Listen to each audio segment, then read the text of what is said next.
और आप बर्तन वगैरह साफ करते हैं कोठी में? तो आपके पति क्या? पति ये मजदूरी कर रहे हैं, जो घर बनते हैं उसमें मसाले वसाले बनाते हैं। तो बिहार से आए हुए हैं आप यहाँ पर?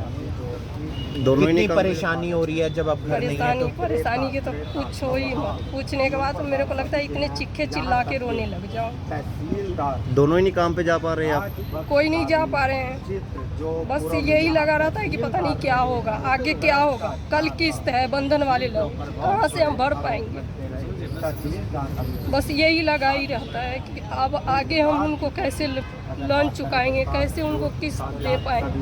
बस यही लगा ही रहता है। बच्चे भी रोते होंगे? रोते हैं कि बच्चे तो कहते हैं मम्मी हम अब स्कूल नहीं जाएंगे, हम काम करेंगे। मना कर दिया उन्होंने स्कूल मना जाने? कर रहे हैं, बिल्कुल ही मना करे। अभी तो कोई जा ही ना रहा, पता चलेगा ये थोड़ा सा हो जाएगा तब बच्चे जा रहे हैं नहीं जा रहे हैं, अभी तो कुछ पता नहीं। अभी किराए के मकान में रह रहे हो? तो आप डीटीपी पार्ट 2, जी हाँ डीटीपी पार्ट 2 हम इसलिए आपको कह रहे हैं क्योंकि जो पहले डीटीपी विक्रम थे जो फिलहाल करनाल जेल में हैं, उनके बाद उन्होंने भी जो आपको बता दें कि किस तरह से लगातार घरों को अवैध बताकर, कॉलोनियों को अवैध बताकर पीला पंजा लगातार गरीबों के घरों पर चलाया, उन लोगों के घरों पर चलाया जिन्होंने अपनी सालों की खून पसीने की कमाई के बाद बड़ी मेहनत से वो घर खड़े किए थे, लेकिन बाद उसके जो तमाम जो लोग थे उनके घरों पर पीला पंजा चला दिया जाता है। और उसके बाद कुछ समय बाद ही जो डीटीपी है वो करनाल में नए डीटीपी आते हैं, लेकिन कुछ ही दिनों में उनका भी खौफ लोगों के बीच में बन जाता है। जी हाँ, आपको बता दें कि करनाल में पिछले कई दिनों से लगातार लोगों के घरों पर पीला पंजा जो है लगातार चलता हुआ नजर आ रहा है, क्योंकि उनके घर जो है अवैध बताए जा रहे हैं, अवैध कॉलोनियों में बताए जा रहे हैं। जबकि सबसे बड़ी बात है कि उनके पास उनके मकानों की रजिस्ट्रियाँ हैं, रजिस्ट्रियों के साथ इंतकाल है और सरकारी फीस उनकी ओर से भरी गई है। रजिस्ट्री पर मकान मालिक की तस्वीर है, तहसीलदार की तस्वीर है, लेकिन बावजूद उसके उनके घरों को अवैध बताकर लगातार तोड़ा जा रहा है, जिसके चलते आपको बता दें कि कल भी लगातार लोगों ने डीसी रेजिडेंस का करनाल में घेराव किया था। तो वहीं आज कल उनकी मीटिंग जो है करवाई गई थी और एक बार फिर से आज करनाल जिला सचिवालय में वो लोग पहुंचे हैं। सबसे बड़ी बात यह है कि उन अधिकारियों के खिलाफ, उन कॉलोनाइजर्स के खिलाफ, उन प्रॉपर्टी डीलर्स के खिलाफ कार्रवाई क्यों नहीं होती जो इन मकानों को बेचते हैं, इन प्लाटों को बेचते हैं। हमारी आप सभी से अपील भी रहेगी कि इस वीडियो को शेयर भी जरूर कीजिए। जबकि आपको बता दें कि हरियाणा के जो मुख्यमंत्री हैं वही करनाल के विधायक हैं, उन्होंने साफ कहा था कि जिन घरों के लेंटर डल चुके हैं उनके ऊपर पीला पंजा नहीं चलेगा। बावजूद उसके लगातार लेंटर डले मकानों पर भी पीला पंजा चलता नजर आ रहा है। तो वहीं आपको बता दें कि एक व्यक्ति जिसने अपनी सालों की कमाई के बाद रिश्तेदारों से अपना घर, रिश्तेदारों से लाखों रुपए कर्ज लिया, अपना जो है सोना तक बेच दिया, बैंक से कर्जा लिया, और जो शटरिंग है जिस दिन शटरिंग खुलनी थी उसी दिन ही आपको बता दें कि जो कार्रवाई है डीटीपी की ओर से वो कर दी जाती है, और जो शटरिंग है उसका काफ़ी ज़्यादा नुकसान होता है। अब दर बदर की ठोकरें खाते हुए तमाम जो लोग हैं जिनके हाथ में रजिस्ट्रियाँ हैं, इंतकाल हैं, वो नज़र आ रहे हैं। हमारी आप सभी से अपील, जितने भी लोग इस वीडियो को देखें इसे शेयर भी ज़रूर कीजिए। क्या कुछ इन तमाम लोगों का कहना है, देखिए तस्वीरें। ये तस्वीरें आप देख रहे हैं करनाल के सेक्टर 12 से, और आपको बता दें कि डीटीपी पार्ट 2, जी हाँ डीटीपी पार्ट 2, इससे पहले जो डीटीपी थे विक्रम, उन्होंने लगातार गरीबों के मकानों पर अवैध बताकर पीला पंजा चलाया। और अब देख सकते हैं कि डीटीपी पार्ट 2 यानी कि जो नए डीटीपी आए हैं कुछ ही दिन पहले उन्होंने ज्वाइनिंग की, और ज्वाइनिंग के बाद लगातार अपना खौफ वो बना चुके हैं लोगों के बीच में। अवैध कॉलोनियों में लगातार जाकर पीला पंजा उनकी ओर से चलाया जा रहा है। तो वहीं आपको बता दें कि कल भी प्रदर्शन हुआ था डीसी रेजिडेंस पर, तो वहीं आज देख सकते हैं कि वो लोग यहाँ पर मौजूद है, अपने हाथों में अपनी रजिस्ट्रियाँ लेकर, इंतकाल लेकर, तमाम जो सरकारी जो फीसें उनकी ओर से भरी गई हैं वो लेकर, अपने आप में पूरी ज़िंदगी की जो कमाई है वो घर बनाने में लग जाती है। लेकिन आपको बता दें कि किस तरह से अवैध कॉलोनी बताकर, अवैध कंस्ट्रक्शन बताकर उन पर पीला पंजा चला दिया जाता है। हालांकि आपको बता दें कि जिन अधिकारियों की तरफ से ये रजिस्ट्रियाँ की गई, इंतकाल किए गए, सरकारी फीसें ली गई, उनके खिलाफ कोई कार्रवाई ना तो पहले की गई और ना ही अब की जा रही है। जबकि कार्रवाई उनके खिलाफ भी ज़रूर होनी चाहिए, क्योंकि जब अवैध कॉलोनी है तो आखिर रजिस्ट्री कैसे हो जाती है, बिजली के मीटर कैसे लग जाते हैं, इंतकाल कैसे हो जाते हैं। तो वहीं देख सकते हैं कि अपने हाथों में मकान की रजिस्ट्रियाँ लेकर यहाँ पर लोग खड़े हुए हैं। हमारी आप सभी से अपील रहेगी कि इस वीडियो को शेयर भी ज़रूर कीजिए। क्या कुछ उनका कहना है, जानते हैं उनसे। मैडम, हमें अभी कोई भी जवाब नहीं मिला, कोई इंसाफ नहीं मिला। हम एसडीएम साहब से मिले, अभी वो एसडीएम साहब हमें एडीसी मैडम से मिलवाने के लिए ले गए, तो उन्होंने भी हमें कोई वो नहीं दिया, कोई जवाब नहीं दिया। और कहते हैं कि भाई हम जांच करेंगे, सिर्फ इतना कह करके हमें भेज दिया। कोई रिटर्न कल नहीं, कुछ नहीं कल मिला। डीसी रेजिडेंस से आपको लेकर आए थे यहाँ पे? कोई सिर्फ आप कल भी वही जवाब था, आज भी वही जवाब है उनका कि भाई आपको कुछ वो मीटिंग बिठाएंगे। अब मीटिंग बिठाएंगे, पता नहीं कब बैठेगी कब नहीं बैठेगी। अब हम तो मर गए हैं, हमारा तो सभी नुकसान हो चुका है, हमारे घर का परिवार का सब बेड़ा गर्क हो चुका है। और मेरी अभी भी वहाँ पे जो सेटरिंग लगी हुई है, वो सेटरिंग वाला मुझसे डेली के 10,000 रुपये मांग रहा है। मैं उनको कहाँ से वो 10,000 रुपये डेली के पे करूँगा? उनकी 2-3 लाख रुपए की जो सेटरिंग दबी हुई है उसके अंदर, लेंटर के अंदर, वो डेली का किराया मांग रहा है। और उसकी जो टूटी हुई सेटरिंग है उसके भी पैसे मांग रहा है। मैं कहाँ से इतना पे करूँगा? मेरा जो 20 लाख रुपये का नुकसान हुआ वो मैं कहाँ से भरपाई कर पाऊँगा? और मैंने अपना जो कर्ज लिया उसकी मैं कैसे किस्तें पे कर पाऊँगा? मेरे पास जब रजिस्ट्री भी है, इंतकाल भी है, और मैं उसके दौरान ही हार्ट अटैक हो गया था मेरे को। देखिए मेरी ये ECG भी देखिए, ये मेरे पास इसमें हॉस्पिटल के, सिविल हॉस्पिटल के कागज़ हैं सारे। तो उसके बाद मैं अभी भी मेरी तबीयत ठीक नहीं है। और DTP साहब मेरे को ये कहते हैं कि भाई अगर आपने किसी के साथ कंप्लेन कराई मेरी, या किसी के पास एक एप्लीकेशन भी लेके गए, तो मैं आपके खिलाफ केस करूँगा, आपको जेल में डालूँगा और आपके बीवी बच्चों को भी टॉर्चर करूँगा। और आपको यहाँ से हरियाणा में, करनाल में तो क्या, मैं आपको पूरे हरियाणा में नहीं रहने दूंगा। अगर आपने मेरे यहाँ पे किसी के पास, किसी संस्था वाले को लेके आए या किसी के मंत्री के पास गए, तो मैं आपको कहीं भी जीने नहीं दूंगा। तानाशाही सरकार ये वो कर रही है मेरे साथ कि भाई। कितना लोन लिया था आपने बैंक से, कितना कर्ज लिया था? सर मैंने अपने रिश्तेदारों से, बैंकों से, मुथूट बैंक से लोन ले रखा है और अपने रिश्तेदारों से लोन ले रखा है। मैंने कम से कम 10-15 लाख रुपए के उस ब्याज पे उठा रखा है। और उसके बाद भी अब मेरे पास अपनी जो 5-4 लाख रुपए की जो मेरी खुद की पूंजी थी, मैंने वो भी लगा दी। अब मेरे पास अपने बच्चों की फ़ीस देने तक के पैसे नहीं है। अब स्कूल से फ़ोन आ रहे हैं कि भाई आप अपने बच्चों की फ़ीस भरिए, तो मैं वो भी पे नहीं कर पा रहा हूँ अपने स्कूल के बच्चों की फ़ीस।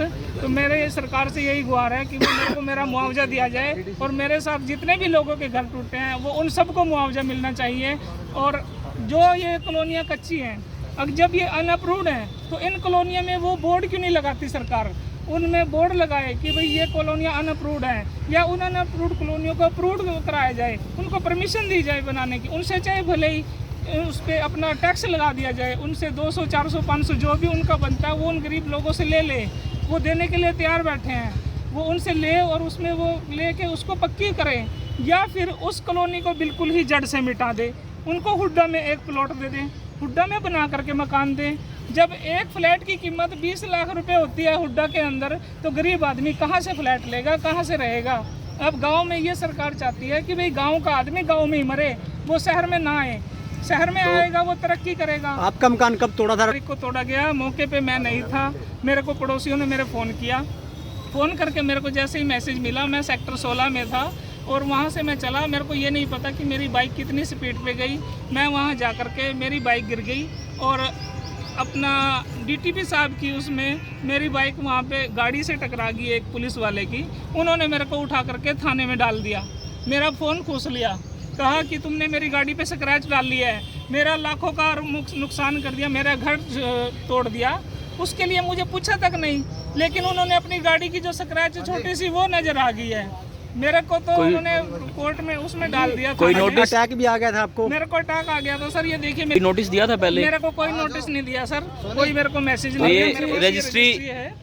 तो ये तस्वीरें देख सकते हैं कि रजिस्ट्री पे तहसीलदार की फ़ोटो भी है, मकान मालिक की फ़ोटो भी है, गवाह की फ़ोटो भी है, लेकिन बावजूद उसके देख सकते हैं कि अवैध बताकर उसे तोड़ दिया जाता है। अभी क्या आश्वासन मिला है? कोई आश्वासन नहीं है, कोई वो नहीं है, फैसला नहीं है। हमें तो ये सरकार जो है गूंगी बहरी सरकार लगती है। ये ऑफिसर भी जो है उन्हीं के ही हैं, क्योंकि इनसे बिना पूछे कोई काम नहीं होता।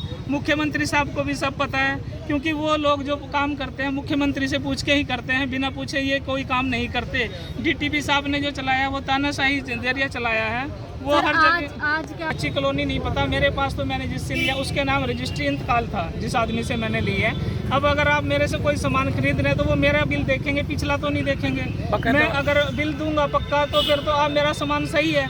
इसीलिए वो अगर रजिस्ट्री मेरे पास जो है इंतकाल है, उस पर रजिस्ट्रार के साइन है, तहसीलदार साहब के साइन है, सब कुछ है, इंतकाल भी है, तो मैंने तो सही मान करके ली है। अगर रजिस्ट्री और इंतकाल से अलग से कोई कागज़ होता हो तो वो मेरे पास नहीं है।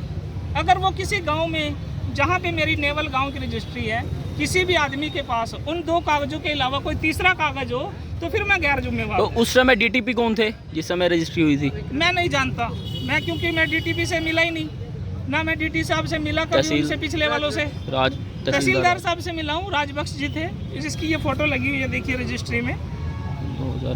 2020 में 2020 की रजिस्ट्री है सर ये। जाइए और मंडे हम डीसी साहब की उसको डीटीपी की प्रेजेंस में आप डीसी साहब के सामने बैठेंगे, आपकी भी सुनेंगे और उनकी भी सुनेंगे। भाई उन्होंने क्यों तोड़ा उनसे भी सुना जाएगा और आपके पास क्या गलत था तो वो भी सुना जाएगा। बट वो आज किसी कारणवश ना तो डीसी साहब यहाँ हैं, हम गए थे तो एडीएम साहब के पास गए, वो कहने लगे कि डीसी साहब नहीं है, तो एडीसी साहब से मिला दिया। तो एडीसी मैडम ने बस जैसे उनको तो केस का ही नहीं पता था क्या मुद्दा है, तो हमने उनको भी बताया। बताने के बाद मैडम ने कहा कि भाई मैं ना एक इंक्वायरी की कमेटी बनाती हूँ और वो इंक्वायरी जब मैटर नहीं पता था तो साहब ने फ़ोन किया था डीसी साहब को, या जैसे हमें नहीं पता, वो अलग से गए और उन्होंने कॉल किया और कॉल करने के बाद वो हमें ये बोला कि डीसी साहब बैठे हैं, आप उनसे बात कर लीजिए। हमें पता था, देखो ये है ना डीसी एडीसी सारे, अगर सरकार चाहे ना तो सरकार किसी एक फ़ोन आ जाए ऊपर से सारी इनकी कलमें रुक जाती हैं। टोटली टरकाने का टरकाने का काम है। सदा से मैंने कल भी एक डिमांड रखी थी इनको, जो हमारा वो मांग पत्र मांग रहे थे ना, मैंने उनको कहा था कि हमने इतने मांग पत्र दिए, पहले कोई एक मांग पत्र लिया है जिस पे आपने कार्रवाई करी हो, तो मांग पत्र तो लेते रहो, हम ये लेके रख लेते हैं, उसके बाद कोई छुट्टी नहीं। हमने एडीसी साहब को बोला और एसडीएम साहब को, और मैं मीडिया के माध्यम से सबको चेताना चाहता हूँ, ये आंदोलन तब तक बंद नहीं होगा जब तक इनको मुआवजा नहीं मिलेगा। कि घर टूटे हुए लोगों को कि बेकदरी करके पता नहीं कहाँ घूम रहा है, आज का टाइम देके आज फिर बुला लिया। अरे किराया भाड़ा कहाँ से लाएंगे, रोज तेरे दरवाजे पे आने के लिए भी तूने कोई फैसिलिटी तो नहीं दे रखी, कैसे आए डीसी साहब से मिलने के लिए, आज किससे वैसे मांगे होंगे। हम लोग आज क्यों सड़कों पे हैं इन लोगों के साथ, घर इनके टूटे हैं लेकिन हम लोग सड़कों पे इसलिए हैं क्योंकि हद हो गई है, इंतहा हो गई है करनाल में घर टूटने की। अब किसी का घर ना टूटे, हम इतना बड़ा विरोध प्रदर्शन खड़ा कर देंगे कि आइंदा किसी भी डीटीपी की इतनी हिम्मत नहीं होगी कि करनाल के गरीब लोगों के घरों की छतें तोड़ दी जाए। आपका है कितनी परेशानी है? 2.5-3 लाख रुपए का नुकसान। एक भैया और हैं भाई किला, कोई सोल्यूशन नहीं मिला है सर। कह रहे हैं कि हम आपस में जो है राय विचार कर रहे हैं, उसके बाद आपको बताते हैं। 1 हफ्ता का टाइम मांग रहे हो, 1 हफ्ता का टाइम बोलेंगे, वो फिर जो 1 हफ्ते बाद आराम से बैठ जाएंगे, कहेंगे हमारे पास तो कुछ भी नहीं है, जाओ। तो हमें तो जल्द से जल्द इसका जो है सो मतलब कोई सोल्यूशन मिलनी चाहिए कि जहाँ हम कहाँ जाए, किसके पास जाएं। कितने का नुकसान हुआ आपका? हमारा लमसम 2.5 लाख का नुकसान है। मैंने कर्ज भी ले रखा है, कुछ लोन भी ले रखा है, ऐसे ऐसे करके जो है 12,000 से जो है मतलब नींव भरने की मैंने शुरुआत करी थी। अभी 12 पैसे लायक का नहीं है। ब्याज से लिए हुए हैं? ब्याज पे लेके बनाए थे सर, मेरे पास सिर्फ 12,000 रुपये थे, उससे हमने जो है सो अपना घर बनाने की शुरुआत करी थी। इन्होंने तो है ना सर जमीन भी जो ले रखी है ना, वो किस्तों पे ले रखी है।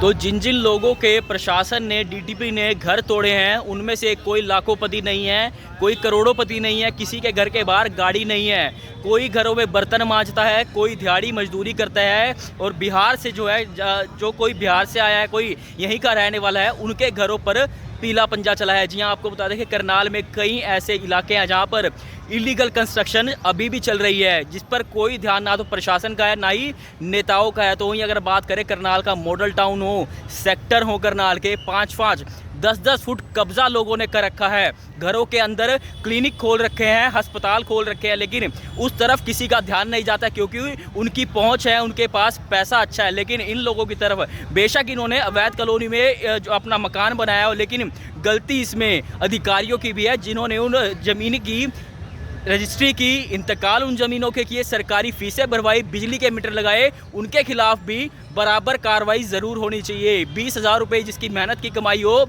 वो भी आपको बता दें कि अगर गुम हो जाएं तब भी दुख होता है। लेकिन इस तरह से लोगों ने 15-15 लाख रुपए, 20-20 लाख रुपए का कर्ज लिया है, अपनी पत्नी का सोना तक बेच दिया, बैंक से कर्ज लिया, रिश्तेदारों से कर्ज लिया। तो वहीं आपको बता दें कि किस तरह से रिक्शा चलाने वाला हो, दिहाड़ी मजदूरी करने वाला हो, या फिर घरों में बर्तन मांजने वाली महिलाएं हो, बच्चे कह रहे हैं कि हमने स्कूल नहीं जाना क्योंकि स्कूल जाने के लिए फ़ीस नहीं है। तो वहीं 1-2 दिन में बैंक की जो किस्त है वो भी जमा करानी है। अपने आप में काफ़ी बड़ा दुख ज़रूर होता है जब मेहनत से बनाया हुआ जो घर है उस पर पीला पंजा चल जाता है। हमारी आप सभी से अपील रहेगी कि इस वीडियो को शेयर भी ज़रूर कीजिए, और आने वाले समय में इस पूरे मामले में क्या कुछ होता है वो भी हम आपको दिखाएंगे। मैं सौरभ शर्मा, वतन के सिपाही समाचार, करनाल।